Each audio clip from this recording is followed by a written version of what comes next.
करीते वंदन मी कुल दैवतेला वीर शिवबा संभाजी राजा करीते वंदन मी कुल दैवतेला वीर शिवबा संभाजी राजा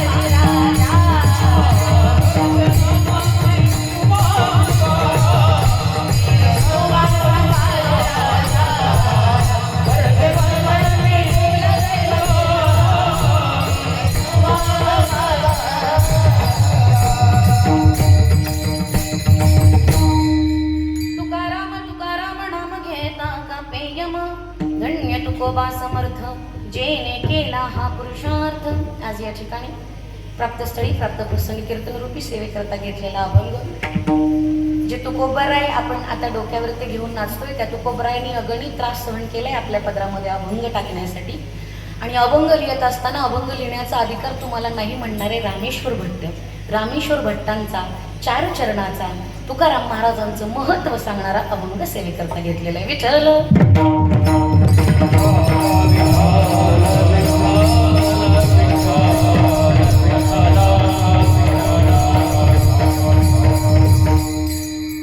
कीर्तनाला सुरुवात करण्यापूर्वी अल्पसा प्रकार तो म्हणजे असा की श्रीराम व हनुमान जन्मोत्सवानिमित्त चालू असलेला हा श्री ग्रंथराज ज्ञानेश्वरी पारायण सोहळा अखंड हरिनाम सप्ताह हे क्षेत्र ब्राह्मणवाडा तालुका अकोले जिल्हा अहिल्यानगर गेले किती वर्ष याच्यावर वर्ष नाही 100च्या पुढे गेले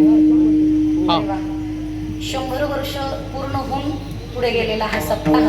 आणि या सप्ताहात आजची 6व्या दिवसाची कीर्तनाची सेवा माझ्यासारख्या सर्वसामान्य साधक वारकऱ्याकडं समस्त ब्राह्मणवाडा ग्रामस्थ असतील समस्त शिंदेवाडी ग्रामस्थ असतील यांच्यासारख्या तमाम लोकांच्या माध्यमातून माझ्यासारख्या सर्वसामान्य साधक वारकऱ्याच्या वाटेला आलेली आहे. विठ्ठल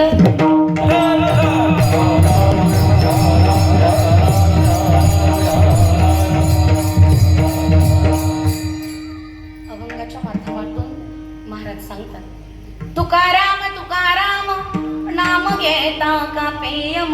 ज्याचं नाव ऐकून आपल्याला थरकाप सुटतो अशा तुकोबरायांचं नाव ऐकून साक्षात यमाला थरकाप सुटतो असं रामेश्वर भट्ट म्हणतात. पण कधी ज्यावेळेस त्यांनी तुकोबरायांना अगणित त्रास दिलाय तेव्हा तुकोबराय काय ज्यावेळेस त्यांना कळालं त्यावेळेस त्यांनी ह्या अभंगाची रचना केली.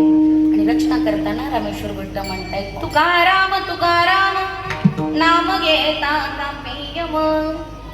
का नाम घेता का पेयम का?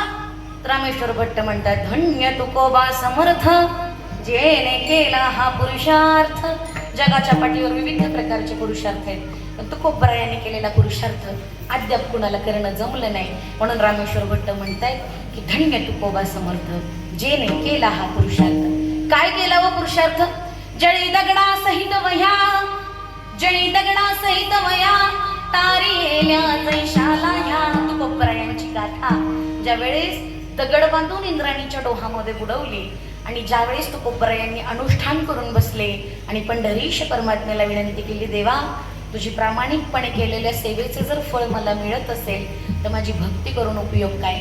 आत्तापर्यंत निष्पाप भावनेने तुझी सेवा केली पण कधीच तुझ्याकडून अपेक्षा केली नाही. आता तू ठरवायचंस या भक्ताला तारायचं का मारायचं. जगाच्या मालकाच्या मालकिनीनं इंद्रायणीच्या डोहाच्या तळाशी जाऊन बसली आणि तुकोबरायांच्या सगळ्या वया हृदयाशी कवटाळल्या. आणि जशाच्या तशा वयावरती आल्यानंतर रामेश्वर भट्ट म्हणतात जळी दगडा सहित वया तारी येल्या जैशाला. ह्या जशाच्या तशा सगळे पान तरंगायला लागले. एकही अक्षर भिजलं नाही एकही पान फाटलं नाही. त्यावेळेस रामेश्वर भट्टांना असं वाटलं की आपण चुकीच्या माणसाला त्रास दिलाय. हा माणूस नाही हा साक्षात देवी. म्हणे रामेश्वर भट्ट द्विजा. म्हणे रामेश्वर भट्ट आणि द्विजा 2 वेळा म्हटले. मला असं वाटतं की त्यावेळेस रामेश्वर भट्टांनी ऐका साधू संतांचे अगणित अभंग आहे. कीर्तनकार या नात्याने आम्ही सर्व कीर्तनकार तुमच्यापर्यंत माहिती पोचवू शकतो पण ठामपणे सांगू शकत नाही महाराजांना असं म्हणायचं असेल. मला असं वाटतं की रामेश्वर भट्टांना असं म्हणायचं असेल म्हणे रामेश्वर भट्ट द्विजा. भट्ट म्हणजे मी स्वतः रामेश्वर. काय म्हणताय? भट्ट म्हणजे मी स्वतः आणि मी स्वतः एक ब्राह्मण.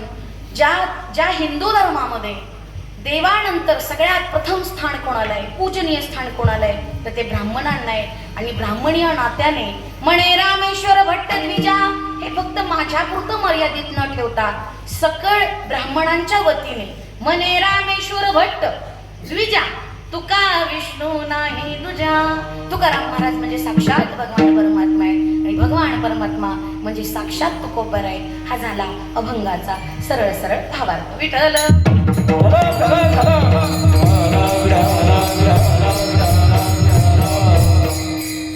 कीर्तनाला बसण्यापूर्वी माझी सगळ्यांना हात जोडून विनंती आहे, तुम्ही हाताने नाम घ्या, मुखाने टाळी वाजवा. वाजवाल ना? हाताने नाम मुखाने टाळी वाजवाल, चांगली गोष्ट आहे. पुन्हा ऐका, हाताने नाम आणि मुखाने टाळी वाजवाल नाही. तीन वेळा सांगावं लागलं. हाताने टाळी आणि मुखाने भगवंताचं नामचिंतन करायचंय. कारण तुम्ही आम्ही भाग्यवान आहोत की आपल्याला हे प्रांगण मिळाले. ज्या प्रभू रामचंद्रांच्या रामनवमी निमित्त चालू असलेला हा अखंड हरिनाम सप्ताह, ज्याची सांगता मला असं वाटतंय हनुमान जयंती, हो बरोबर, हनुमान जयंती दिवशी याची सांगता असते. आणि असा चालू असलेला हा अखंड हरिनाम सप्ताह आपण प्रभू रामचंद्रांच्या दरबारामध्ये बसलेला आहे. त्यामुळे हाताने टाळी आणि मुखाने भगवंताचं नामचिंतन करायचंय. नियोजित वेळेत जसं जमेल तसा मी अभंगाचा भावार्थ तुमच्या समोर मांडण्याचा नक्कीच प्रयत्न करेन. विठ्ठल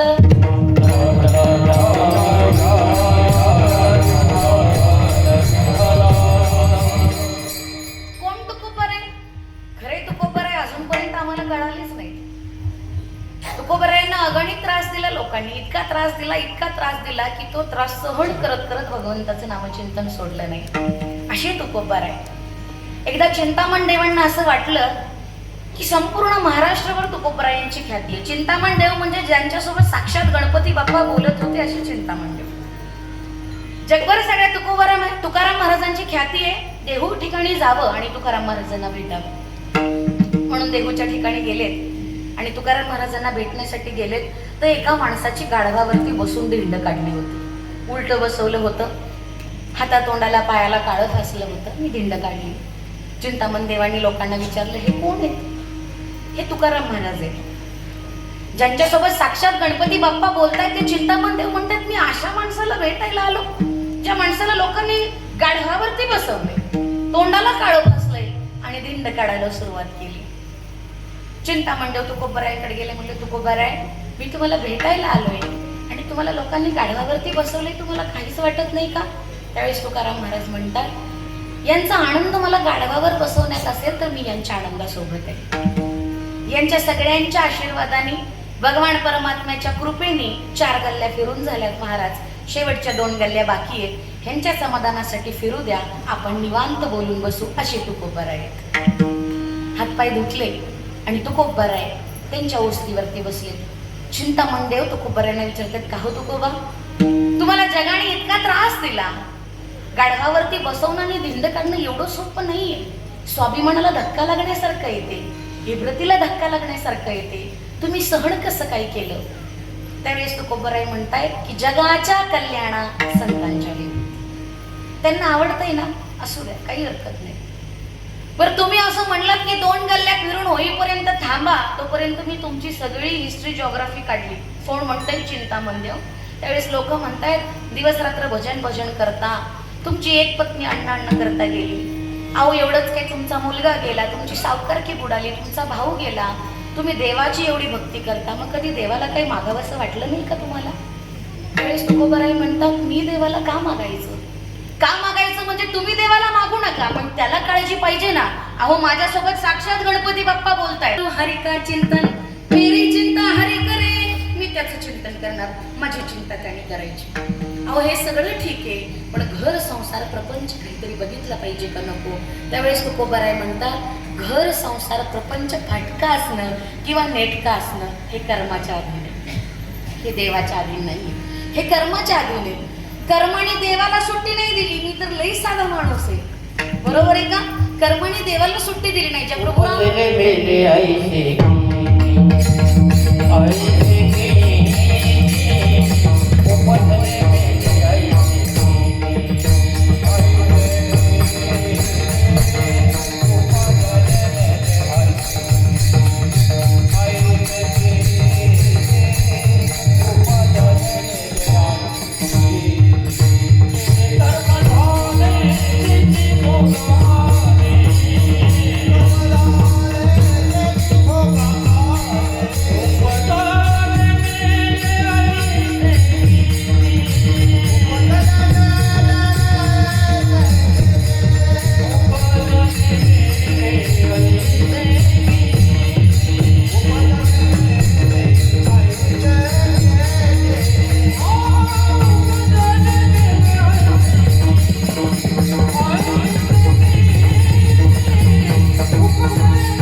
उपजले मेले ऐसे किती तुकोबराय म्हणतात कर्म आणि देवाला सुट्टी दिली नाही मग कर्म मला सुट्टी देईल का?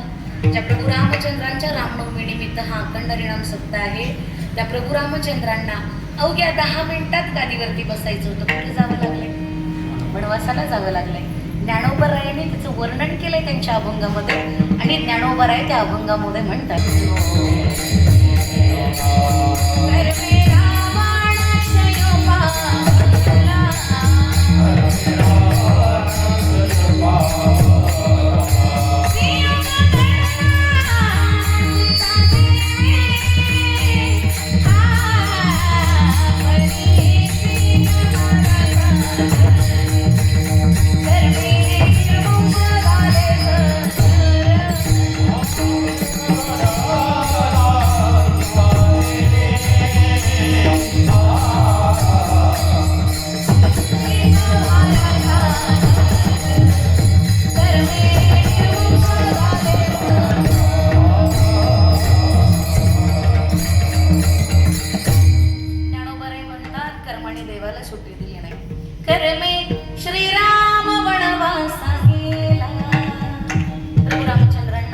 अवघ्या काही मिनिटांमध्ये गादीवरती बसायचं होतं. अशा प्रभू रामचंद्रांना वनवासाला जावे लागले. प्रत्येकाला माहिती की राजा दशरथजीचा रथ अडकला आणि अडकलेल्या रथामध्ये मग कैकेयीने हात घातला. कशा?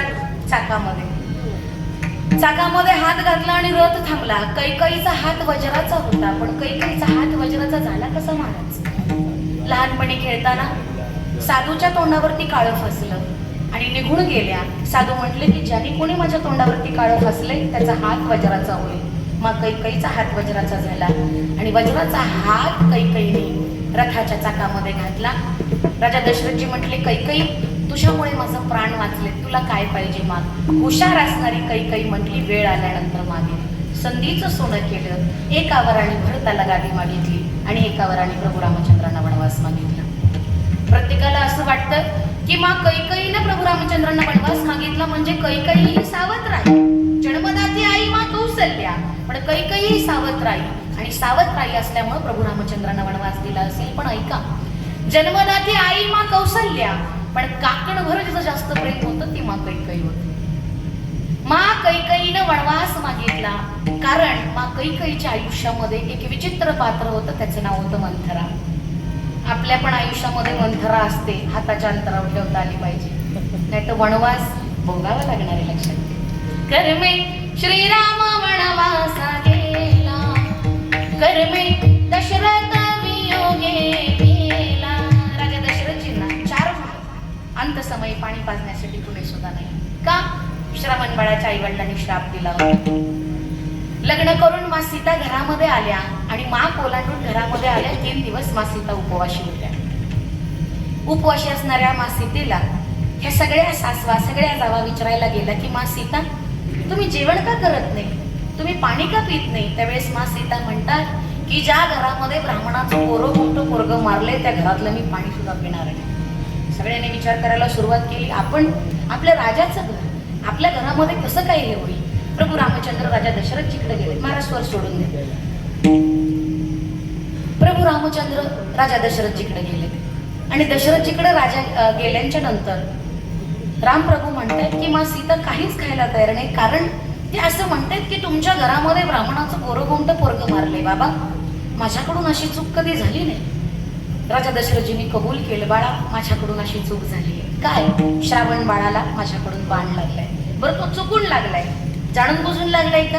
मग याचं प्रायश्चित्त काय? त्यावेळेस मा सीता म्हणते की या घरामध्ये, या घराची वास्तुशांती करा आणि या घरामध्ये एक विद्वान ब्राह्मण जेवायला बोलवा. त्या काळातला विद्वान ब्राह्मण एकच, त्याचं नाव राजा रावण. राजा रावणाला निरोप धाडला. राजा रावण प्रभू रामचंद्रांच्या घरी आले. सुंदर अशी पूजा झाली, आदरतिथ्य झालं, संकल्प सोडला, नैवेद्य दाखवला. घास मोडायच्या आत रावण म्हणतायत की माझी अशी विनंती आहे. काय विनंती आहे? एकदा तरी प्रभू रामचंद्रांनी माझ्या लंकेला पाय लावले पाहिजे. मा सीता पळत आल्या आणि मा सीता म्हणतायत राजा रावण जेवायला तयार नाहीयेत, कारण ते असं म्हणतायत की मी एकाच अटीवरती जेवेल. माझ्याकडे प्रभू रामचंद्र एकदा तरी आले पाहिजे, प्रभू रामचंद्रांनी लंकेला एकदा तरी पाय लावला पाहिजे. राम म्हणतायत की जिथं माझी भक्ती नाही सीते तिथं मी जात नाही. अहो मी तुमच्यासोबत पाणी ग्रहण करून आले, गळ्यामध्ये मंगळसूत्र घातलं, देवा ब्राह्मणाच्या साक्षीने लग्न केलं, बायको या नात्याने तरी माझी किव येऊ द्या. हो म्हणा सीते, जिथं माझी भक्ती नाही तिथं मी जात नाही. मग मला एक सांगा, जिथं तुमची भक्ती असेल तिथं तुम्ही याल का? हो, जिथं माझी भक्ती तिथं येईल. मा सीता आतमध्ये गेल्या आणि रावणाला सांगितलं तुम्ही जेवा, अगोदर मी लंकेत येणार आणि मला नेण्यासाठी प्रभू रामचंद्र येणार. कर्मे दशरथ वियोगे वेला, कर्मे रावण क्षयो पावला. ज्या रावणाची अख्खी लंका सोन्याची होती, ज्याला स्वर्गापर्यंत शिडी करायची होती, अरे ज्या रावणासोबत साक्षात भगवान परमात्मा म्हणजे जटाधारी, हातामध्ये त्रिशूळ धरणारे, हातामध्ये डमरू धरणारे, गळ्यात सर्प असणारे शंकर ज्या रावणासोबत बोलत होते, त्या रावणाला सुद्धा कर्माने सुट्टी दिली नाही महाराज. तुकोबराय चिंतामण देवाला म्हणतात ते मला सोडेल का? शक्य आहे का? वियोग घडला सीतादेवी. सीतादेवीला सुद्धा प्रभू रामचंद्रांच्या विरहामध्ये अशोक वाटिकेमध्ये रडावं लागले, नवल नाही, पण पदरामध्ये लेकरं असताना सुद्धा पतीपासून वंचित राहावं लागले. मा सीता जंगलामध्ये फिरण्यासाठी गेल्या आणि फिरण्यासाठी गेलेल्या मा सीतेने एक चिमणा आणि एक चिमणी एकमेकांसोबत संवाद करताना ऐकल्या. त्या संवादामध्ये रामायण चालू होतं महाराज. मा सीतेला ते भावलं आणि मा सीताने दोन्ही हातामध्ये ते पक्षी धरले, घरात घेऊन आल्या आणि पिंजऱ्यामध्ये डांबून ठेवलं. चिमणा म्हणतो मा सीता, आम्ही पक्षी आहोत, आम्ही पिंजऱ्यात चांगले दिसत नाही, आम्ही आझाद चांगले दिसतो, आम्हाला सोडा. मा सीता म्हणते तुमच्या मुखातून आलेलं रामायण मला आवडले, मी तुम्हाला सोडणार नाही. आम्ही पक्षी आहोत, आम्ही 2 टाइम येऊन तुम्हाला रामायण सांगू, पण आम्हाला सोडा. मा सीता म्हणते अजिबात नाही, माणसांवर विश्वास नाही, तुम्ही तर पशुपक्षी आहात, तुमच्यावर कसं काय विश्वास ठेवायचा? मा सीताला चिमण्यानं विनंती केली, माझी पत्नी, माझी स्त्री गर्भवती आहे, तिला चारा पाणी आणण्यासाठी तरी मला सोडा. सीतेने ऐकलं आणि चिमण्याला सोडलं. दिवस मावळतीला आला, अजून चिमणा येत नाही. चिमणी विनंती करते, मा सीता, माझा नवरा अजून आला नाही, मी गर्भवती आहे, त्याला कोणी मारलं असेल का? त्याचे कोणी पंख छाटले असतील का? तो कुठल्या गाडीला धडकला असेल का? माझी विनंती आहे तुम्हाला मला सोडा. मा सीता म्हणते की तुमचं हे सकाळीच ठरलं असेल, आधी नवरा जाणार आणि 4 तासांनी बायको जाणार आणि तुम्ही माघारी येणार नाही, मी सोडणार नाही.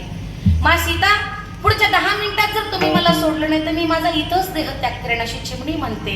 आणि चिमणा उडत उडत येतो, चिमणीनं जीव रोखून धरते आणि चिमणी म्हणते, मला असं वाटलं तुम्हाला कोणी खाल्लं असेल, तुमचे पंख कोणी छाटले असतील, तुम्ही एखाद्या गाडीला धडकला असाल, म्हणून मी माझा देहत्याग करते म्हटले आणि चिमणीने स्वतःचा देहत्याग केला. चिमणा मा सीतेला म्हटला, मा सीता, तुमच्या सुखासाठी, तुमच्या आनंदासाठी तुम्ही आम्हाला इथं घेऊन आला. आम्ही तुम्हाला वचन दिलं होतं की आम्ही 2 टाइम येऊन तुम्हाला रामायण सांगू, पण तुम्ही ऐकलं नाही. तुमच्यामुळं माझी गर्भवती स्त्री मेली आहे. लक्षात ठेवा, पशुपक्षी या नात्याने, नवरा या नात्याने, बाप या नात्याने मी तुम्हाला श्राप देतो की तुमच्या पदरात लेकरं असतील त्यावेळेस तुम्ही नवऱ्यापासून वंचित असाल. आणि त्यावेळेस लव अंकुश असताना मग सीता नवऱ्यापासून वंचित होता. वियोग घडला सीता देवी, परियेसे गव्हारा सादर, कर्मे निर्वंश झाली सगर. अरे ज्या भगवान परमात्म्याने करंगळीवरती पर्वत उचलला, जन्माला आला, 8 वर्षाचा झाला आणि बोलायला लागला, त्या भगवान परमात्माला कंसाचा कार्यक्रम करायला वेळ लागला असता का? पण लक्षात ठेवा, त्याचं सुद्धा यादव कुळ नष्ट झालंय. कर्माने देवाला सुट्टी दिली नाही. चिंतामण देव, कर्म मला सुट्टी देईल का? असं तुकोबराय चिंतामण देवाला म्हणताय. चिंतामण देव म्हणतात कर्म सुट्टी देणार नाही, ठीक आहे, याच्यावर माझा विश्वास आहे. पण माझ्या कानावरती असं आलं, काय आलं की तुमची एक पत्नी अन्न करता दुष्काळामध्ये गेली तरीही तुम्ही दुसरा विवाह केला. तुमचा जर संसारामध्ये रस नव्हता तर तुम्ही दुसरा विवाह केला कशासाठी? त्यावेळेस तुकोबाराय म्हणतात संसारामध्ये रसच नाहीये म्हणून मी भगवंताचं नामचिंतन करतो.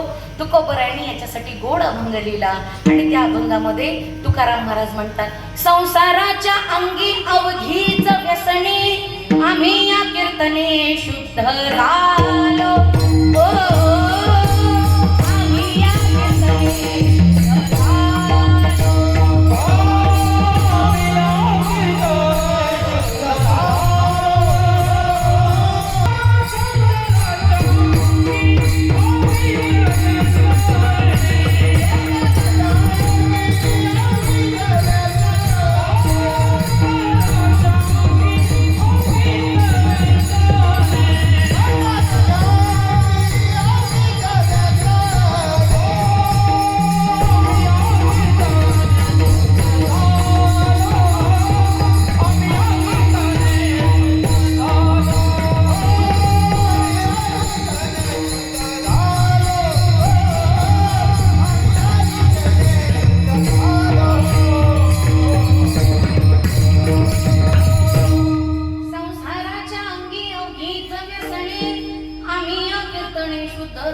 संसार व्यसन आहे महाराज.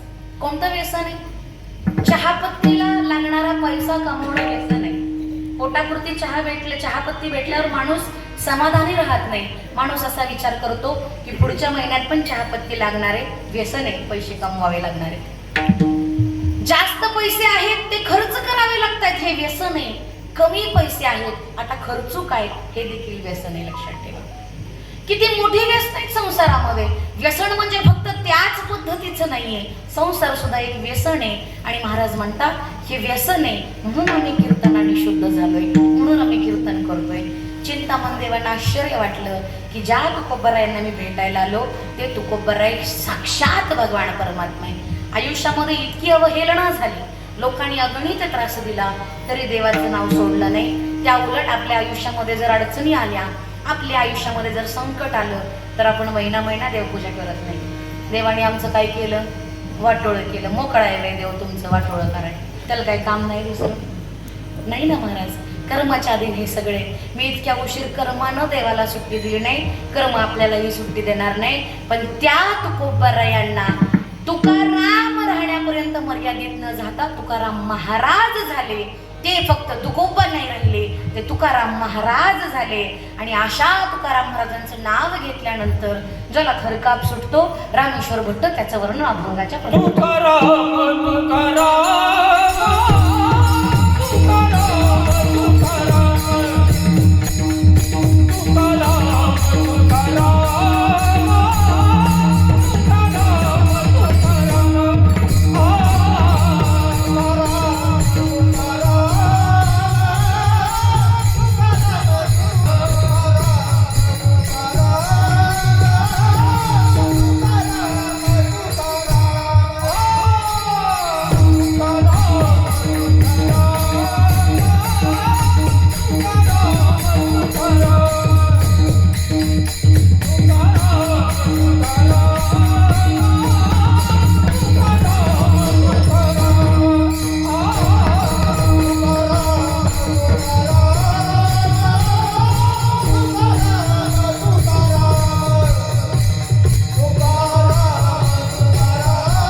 रामेश्वर भट्टांनी केलं. पण कधी त्यांना गणित त्रास देऊन. साधू संतांना समाजाने फार त्रास दिलाय.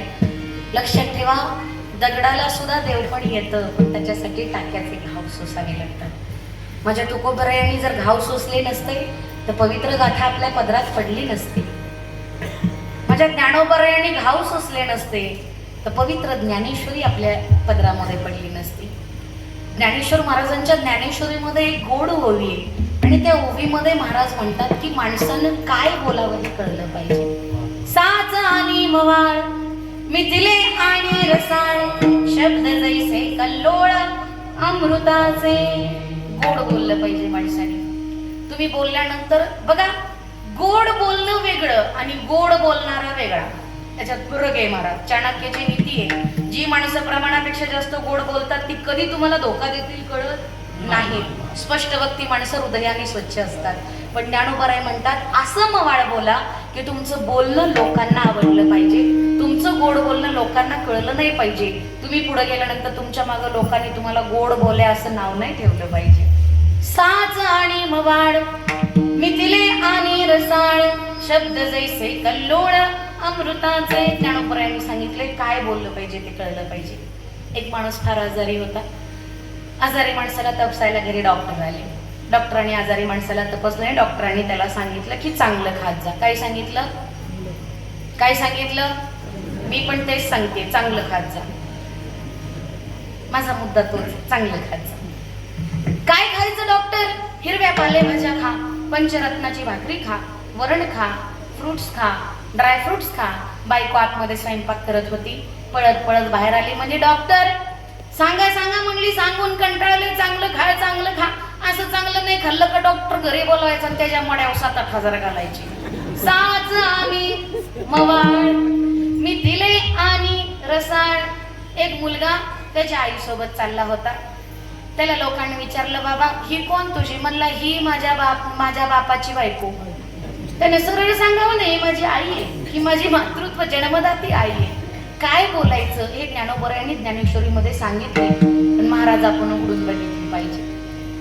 नामदेवराय म्हणतात, नामा म्हणे श्रेष्ठ ग्रंथ ज्ञानदेवी एकतरी ओवी अनुभवावे हो.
लक्षात ठेवा, माझ्या जनाबाईने ज्याचं उच्चारण केलं आज जग त्याचं उच्चारण करत आहे, त्याचं नाव ज्ञानेश्वरी. जनाबाईंनी जे नाव दिलं ज्ञानेश्वरी, त्याच नामाने आणि त्याच नावाने आपण ज्ञानेश्वरी वाचतो. त्याच्यामुळं एक तरी ओवी अनुभवावी, एक तरी ओवी ज्ञानोबरायांच्या ज्ञानेश्वरीमधली वाचली पाहिजे. कारण की माझ्या ज्ञानोबरायांची ज्ञानेश्वरी सर्वसामान्यांवर कृपा करते महाराज. आमच्यासारख्या दगडांचे हिरे करण्याचं काम या ज्ञानेश्वरीने केलंय.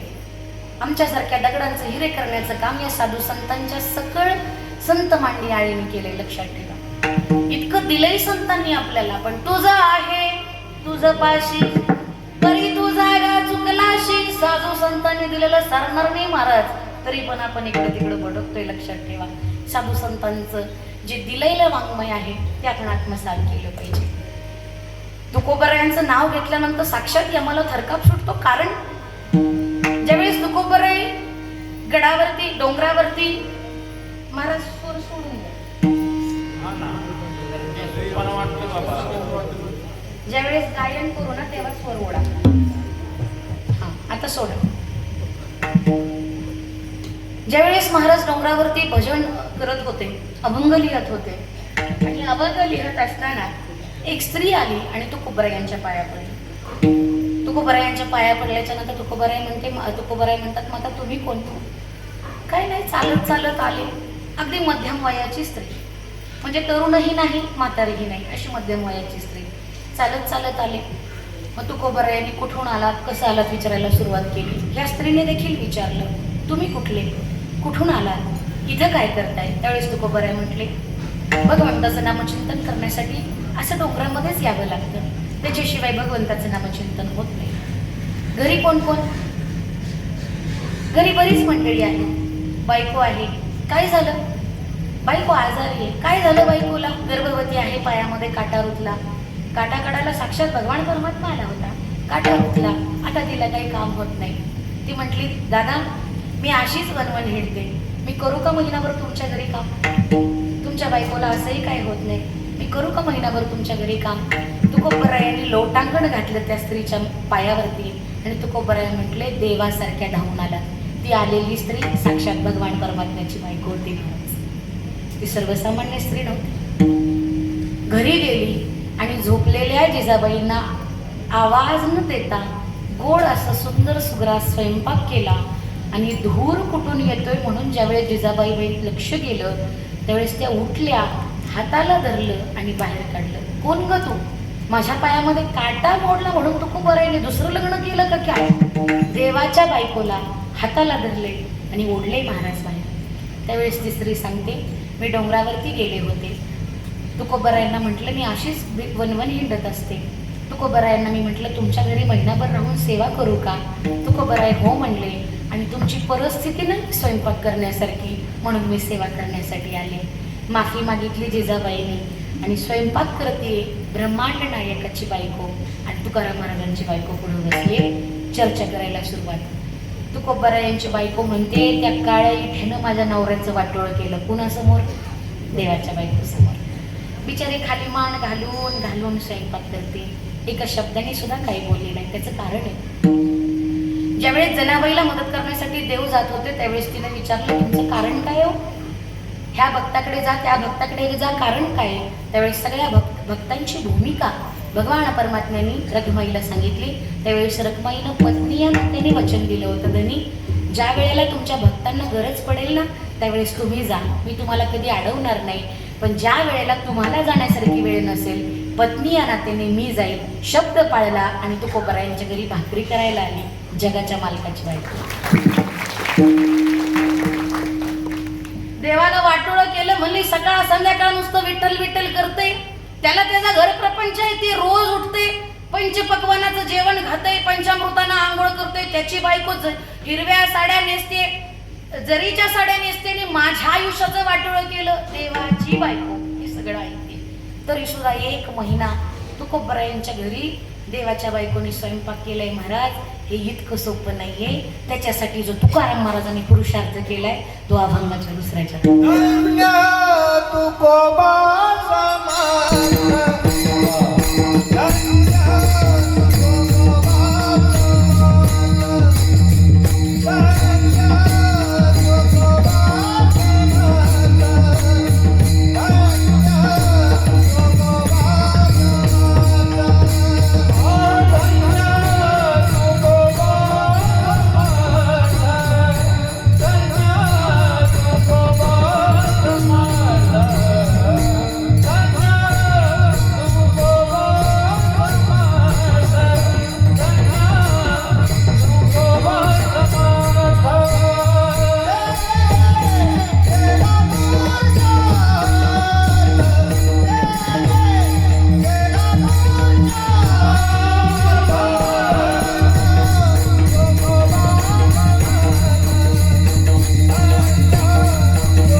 पुरुषार्थ आहे का? अहो एवढंच काय, चोखोबाची बहीण झाला शारंग, वहिनी उघडा दार हाका मागे. लोक म्हणतात की चोखोबारायांच्या बायकोचं बाळंतपण म्हणजे निकृष्ट दर्जाचं काम आहे ते, एखादी स्त्री सुद्धा करू शकत नाही. ते भगवान परमात्म्याने केले. पण लक्षात ठेवा, ह्या जगामध्ये सगळ्यात पवित्र नातं कोणतं आहे तर ते भक्ताचं आणि देवाचं, गुरुचं आणि शिष्याचे, माय आणि लेकराचे. ह्या 3 नात्यापेक्षा पवित्र नातं या जगाच्या पाठीवर कोणतं नाहीये, लक्षात ठेवा.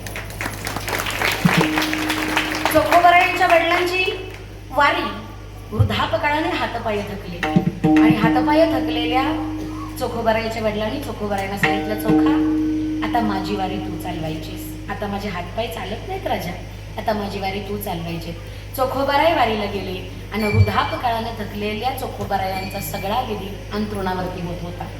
चोखोबाराय वारीला गेल्यानंतर तो सगळा विधी स्वच्छ करायचं काम चोखोबारायांची पत्नी करत होती.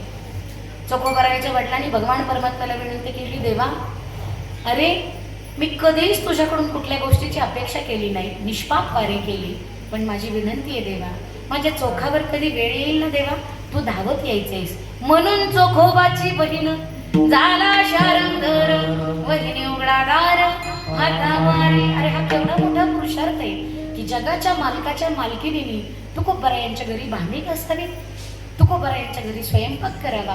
हा बारका पुरुषार्थ नाहीये, लक्षात ठेवा.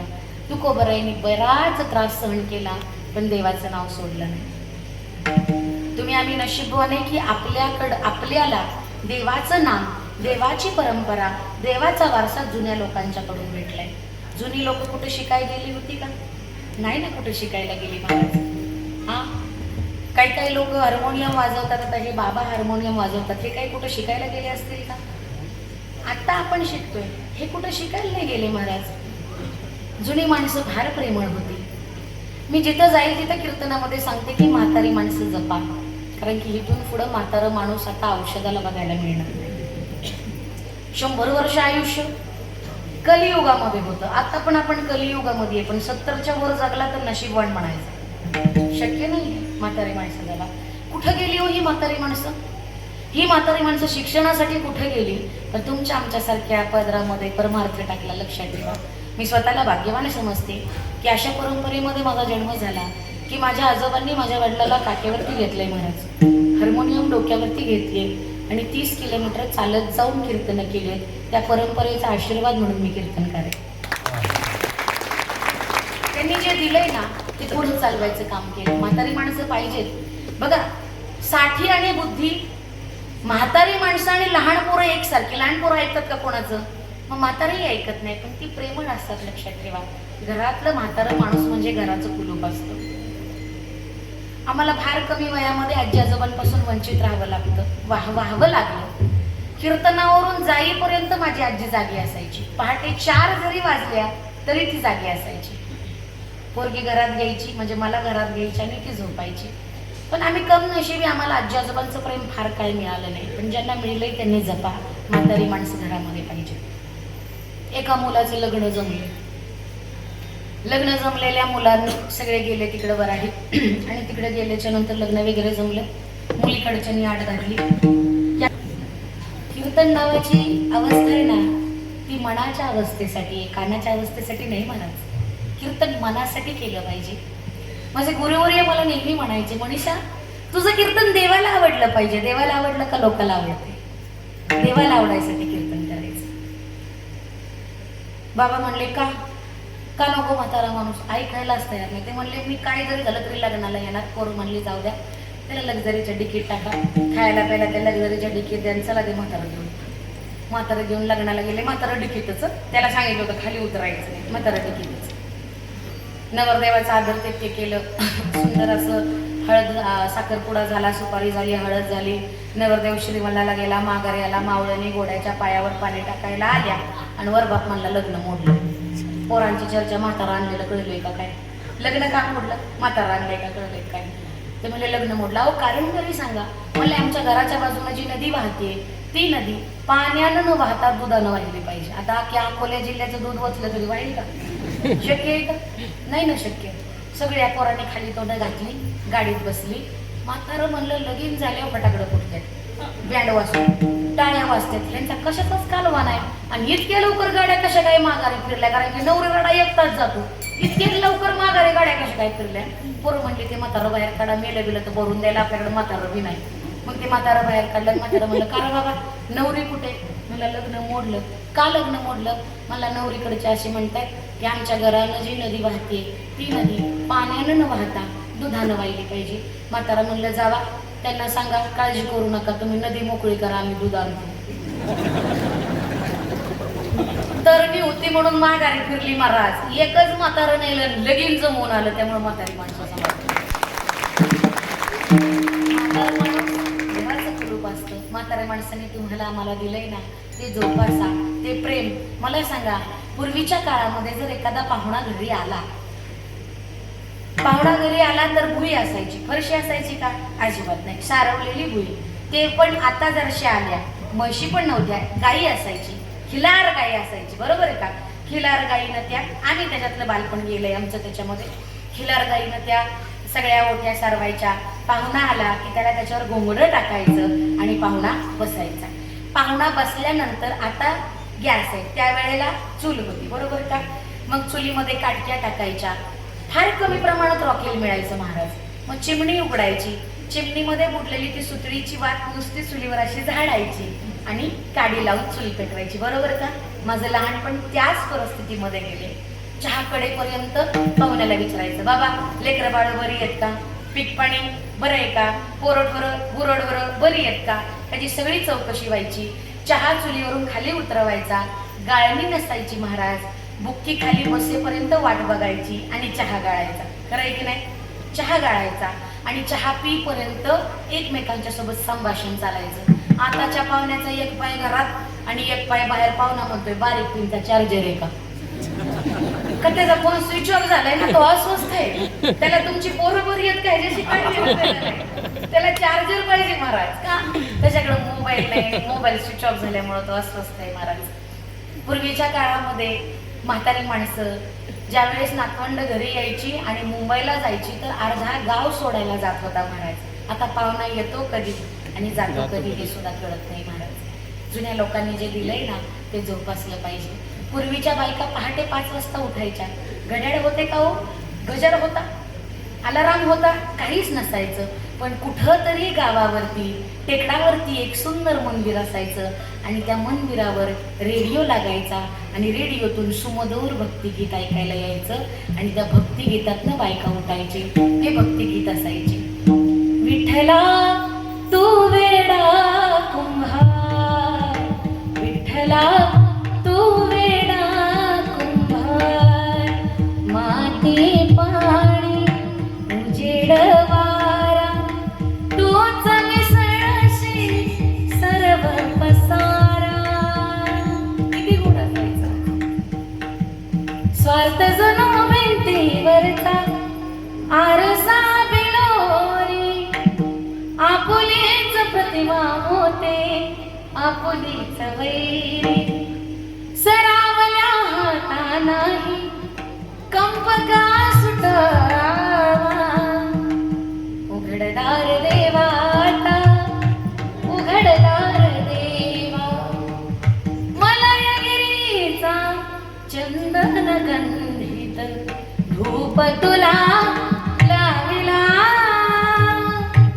स्वीकारावी पूजा आता उठी उठी गोपाल. आवाज गेलाय मला, त्याच्यामुळे मी लय गायन करत नाही. किती गोड असायचं ते वातावरण. आता गजर बंद करायला शेजारी येतं. सत्य परिस्थिती आहे महाराज. पूर्वीच्या काळ जे पूर्वजांनी दिलंय ना ते बुडवायचं नाही, ते वाढवायचं. लक्षात ठेवा. आणि जे त्यांनी वाढवलं ना त्यांच्या आयुष्याचं सोनं झालं. विठ्ठल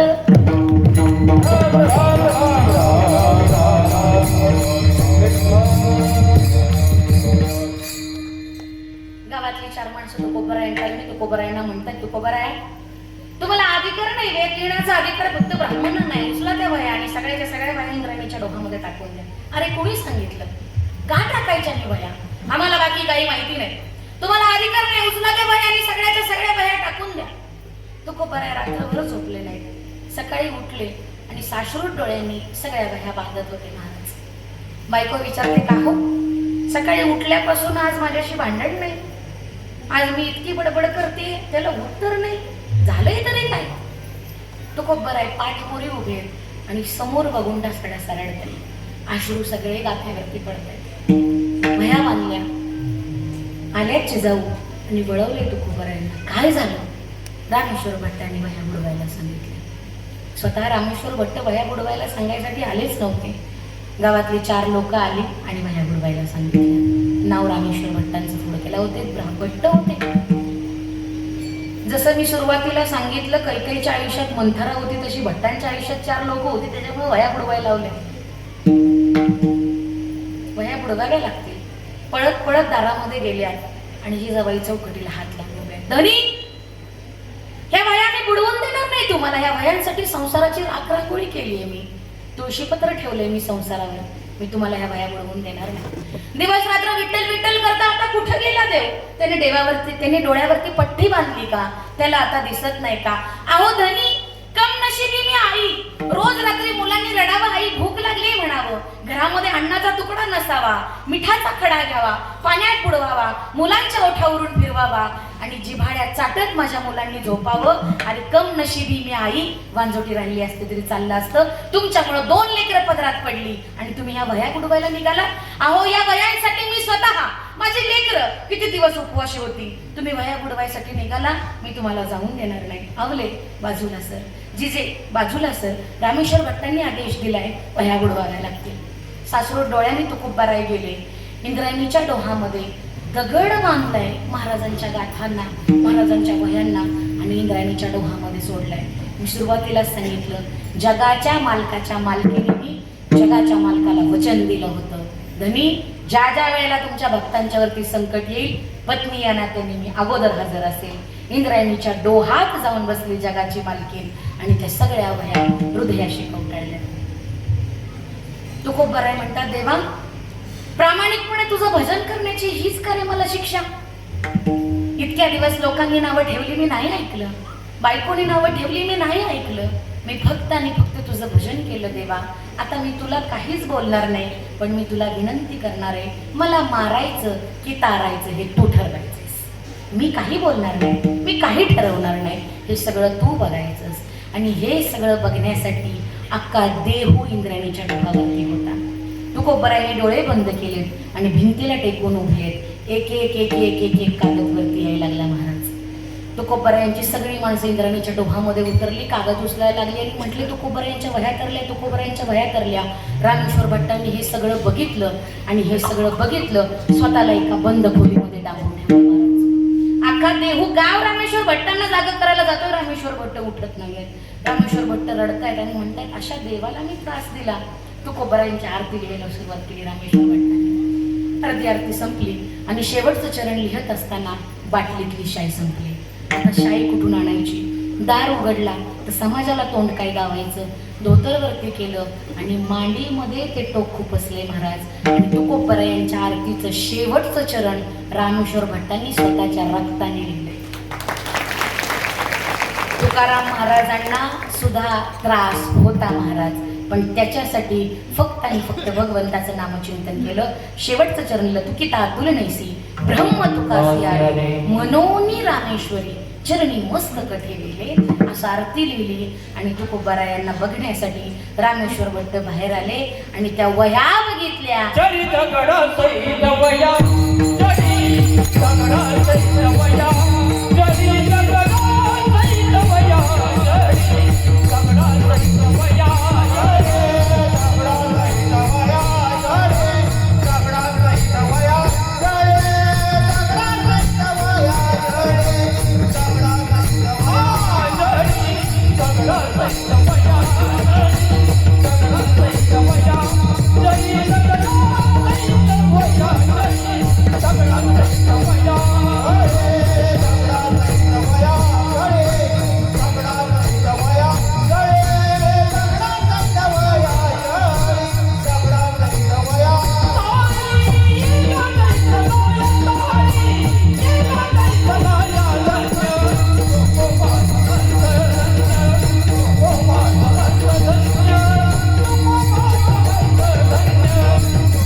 तरंगतात तशा तुकोबारायांच्या वया तरंगल्या. पण लक्षात ठेवा, तुकोबारायांनी वया बुडवल्या म्हणून वया तरंगल्या. आम्ही ज्यावेळेस लहान होतो त्यावेळेस आम्हाला आजोबा त्यांच्या कीर्तनाचा काळ सांगायचे आणि त्या कीर्तनाच्या काळामध्ये ती आम्हाला एक गोष्ट सांगायची, तुझं इथं चुकलंय. किंवा गायकाला सांगायचं, राजा तुझं इथं चुकलंय. पण लक्षात ठेवा, ते मला जे सांगायचं ते मी तुम्हाला सांगते. कारण की मी सांगितलं, जुन्या लोकांनी दिलेलं वाढवायचं बुडवायचं नाही. ते मला सांगायचे की तुमच्या काळामध्ये जर तुम्ही एखाद्या पक्वाजाला म्हणलास तू चुकला किंवा एखाद्या गायकाला म्हणला तुम्ही चुकला, तर ते म्हणाल मग एकटाच कर कीर्तन, वाजवी बी एकटाच, गा बी एकटाच. कारण की त्यावेळेचा काळ तसा नसेल महाराज. जुन्या लोकांनी जे दिलं ना ते इतकं सोनं होतं ना, लक्षात ठेवा. ते सोनं आतापर्यंत आम्ही ग्रहण केलं म्हणून आज इथे. ते जर सोनं ग्रहण नसतं केलं तर आम्ही इथं असतो का? नाही. तुकोबारायांच्या वह्या तरल्या. पण लक्षात ठेवा, वह्या तरेपर्यंत समाजाने दिलेला त्रास सहन केला. जर रामेश्वर भटांना तुकोबाराय म्हणले असते मी वह्या बुडवणार नाही, तर गाथा भेटला असता का? जर ज्ञानेश्वर महाराजांना, ज्यावेळेस ज्ञानेश्वर महाराज काय करायला गेले, भिक्षा मागण्यासाठी गेले आणि मुक्ताबाईंना खापर दिलं नाही, खापर दिलं नाही, त्याच्यामुळं भिक्षा मागण्यासाठी गेलेल्या ज्ञानोबारायांच्या पिठामध्ये लोकांनी माती टाकली. ज्ञानोबाराय आले, ताटी लावून बसले आणि ताटी लावून बसलेल्या ज्ञानोबारायांना मुक्ताबाईंनी उपदेश केला, योगी पावन मनाचा, साही अपराध जनाचा. तुम्ही बाहेर निघा. तुम्ही जर बाहेर नाही निघाला तर ह्या समाजाला हरिपाठ कोण देणार?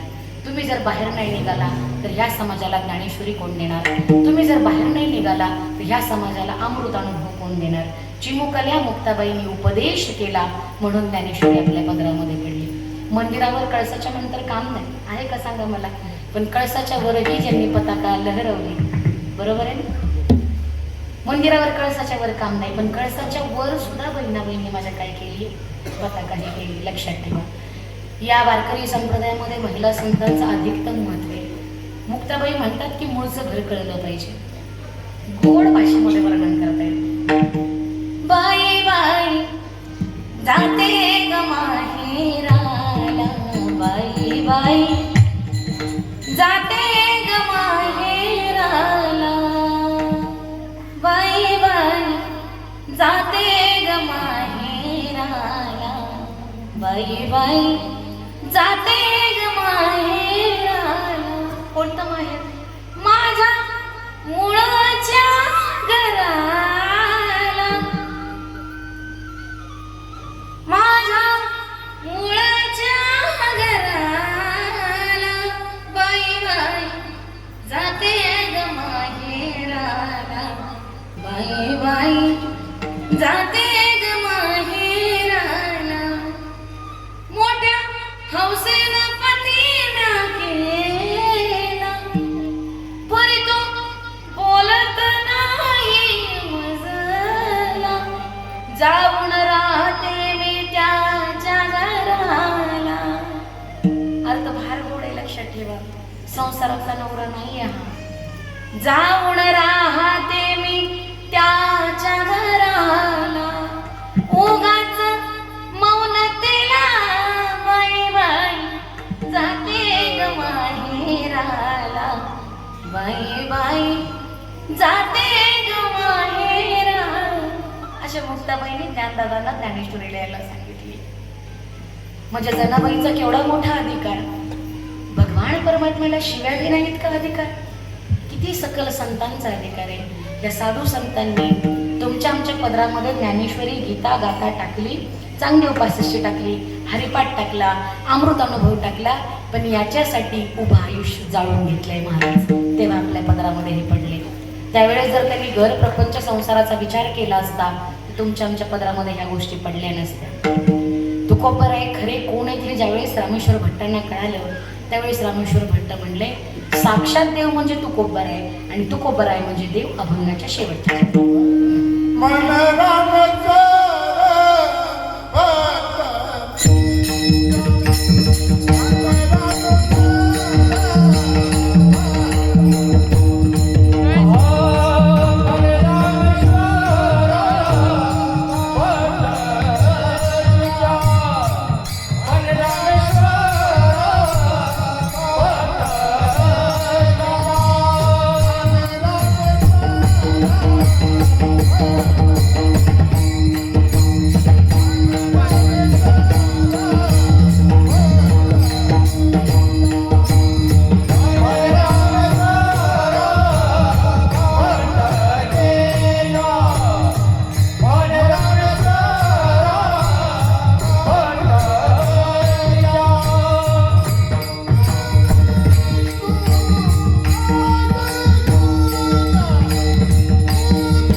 नाही तुझा धन्य तुकोबा समर्थ जेने केला हा पुरुषार्थ विठोबा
कुणालाही नाही हे फक्त नशीब बनाले तुमचं प्रेम आहे आणि त्या प्रेमातून उतराई होण्यासाठी ही सेवा आहे. विठ्ठल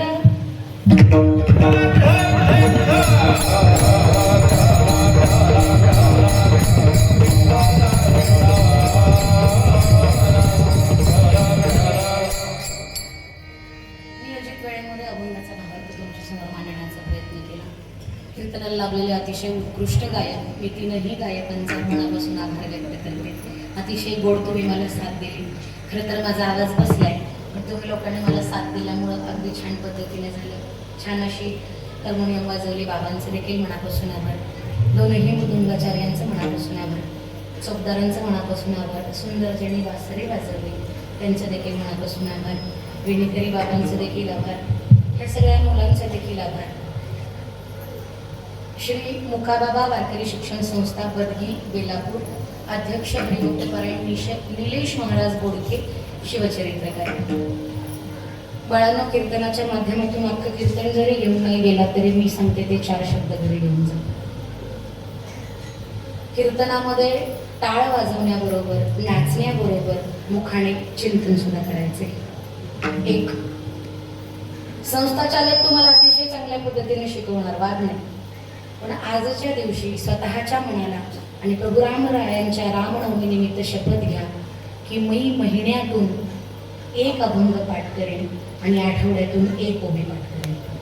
ही शपथ घ्या. आणि जर सगळ्या वारकरी शिक्षण संस्थेच्या मुलांनी जर हे केलं तर येणारा काळ हा फक्त आणि फक्त हिंदू धर्माचा असेल. लक्षात ठेवा. फक्त अतिशय गोड पद्धतीचं नियोजन. समस्त ग्रामस्थ मंडळी, प्रत्येकाचं नाम उल्लेख करणं शक्य नाही. चुकून एखाद्याचं नाव म्हणलं तर दिलगिरी नको. म्हणून संपूर्ण शिंदेवाडी आणि ब्राह्मणवाडा यांच्या चरणावरती मी नतमस्तक होते. गुरुवर्य आप्पांच्या आणि भाऊंच्या नंतर तुम्ही त्याच पद्धतीचं प्रेम माझ्यासारख्या सर्वसामान्य साधक वारकऱ्यावर टिकवून ठेवलं आणि तुम्ही मला इथं बोलवलं, त्याबद्दल मी तुमचा आभार व्यक्त करते. भाऊ गेल्यानंतर मागच्या वर्षीची प्रथमच सेवा या गावामध्ये होती. पण प्रथम सेवा झाल्यानंतर गावातील काही लोकांनी मला वचन दिलं की जोपर्यंत आम्हाला शक्य आहे तोपर्यंत आम्ही तुम्हाला बोलवणार. मला असं वाटतं की भाऊंनी केलेल्या कामाची ही पोचपावती. मी तर आत्ता आले, पण ह्या भागामध्ये येण्यासाठी ज्यावेळेस रस्ते नव्हते अशा परिस्थितीमध्ये भाऊ 2 व्हीलरवरती येऊन इथं सेवा करत होते आणि त्या सेवेचं फळ म्हणून तुम्ही मला इथं बोलवलं, त्याबद्दल मी तुमचा आभार व्यक्त करते. संपूर्ण कीर्तन ज्या यूट्यूब चॅनलवरती आहे, ब्राह्मणवाडा माझा असे आमचे संजय भाऊ गायकर, ज्यांनी सुंदर असं माझं कीर्तन रेकॉर्ड केलं, जे लाईव्हमध्ये बी दिसणार आणि परत पण दिसणार. म्हणजे उद्या मी नसली तरी माझं कीर्तन तुम्ही याच्यावरती ऐकू शकता. दादांचं देखील मनापासून आभार. आणि सगळ्यात महत्त्वाचा आभार, बसलेला आवाज असताना देखील कुठंच मला त्यांना सांगावं लागलं नाही की सिस्टीममध्ये काहीतरी बदल करा. अशी सिस्टीमवाले दादा, त्यांचं देखील मनापासून आभार. मी प्रत्येक कीर्तनामध्ये आवर्जून सांगते की माझे वडील असे म्हणायचे, दादा टाळकरी, मृदुंगमणी, पेटी मास्तर आणि गायक हे कीर्तनकाराचे खांदेकरी असतात आणि ज्याच्या हातात शिकाळी असते तो सिस्टीमवाला असतो. चौघ शिकाळीवाल्याच्याच मागं जातात ना. मग ते शिकाळीवाल्याकडे जर सारखं बघितलं, गेल दे इको दे, बेस दे, मग ते म्हणते कार्यक्रमच करतो तो काळजी करू. पण अगदी शेवटपर्यंत तुम्हाला सांगावं लागलं नाही. अतिशय गोड पद्धतीने तुम्ही सिस्टीम लावली, त्याबद्दल मी तुमचे मनापासून आभार व्यक्त करते. कीर्तन जरी उशिरा चालू झालं असेल तर कीर्तनकार या नात्याने माझं आद्य कर्तव्य आहे नियोजित वेळेमध्ये कीर्तन सोडलं पाहिजे. फक्त एवढंच काही इतकं छान कीर्तन झाले, त्यामुळे सगळ्यांनी ताडी मांडणं बसा. आपण गोड असं भगवंताचं भजन करायचं. हाताने टाळी वाजवा, ज्यांना हात असतील त्यांनी वाजवा, नसतील त्यांनी नाही वाजवले तरी हरकत नाही. खाली जाता, कारण की हे अर्धा तास चालणार आहे. नाही काळजी करू नका, खाली जाता. फक्त देहाचे कान करा आणि सुंदर अशी टाळी वाजवा, भगवंताचं नामचिंतन करा, ताट बसा. ज्यांना हात आहेत त्यांनी वाजवा, ज्यांना नाही त्यांनी नाही वाजवले तरी चालते. हे जरी नाही काल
ह्या कॅमेऱ्यामधून एक वेळ तुमचं लक्ष, म्हणजे हा कॅमेरा तुम्हाला कॅप्चर नाही करणार, पण वरचा कॅमेरा सगळ्यांना कॅप्चर करतो लक्ष.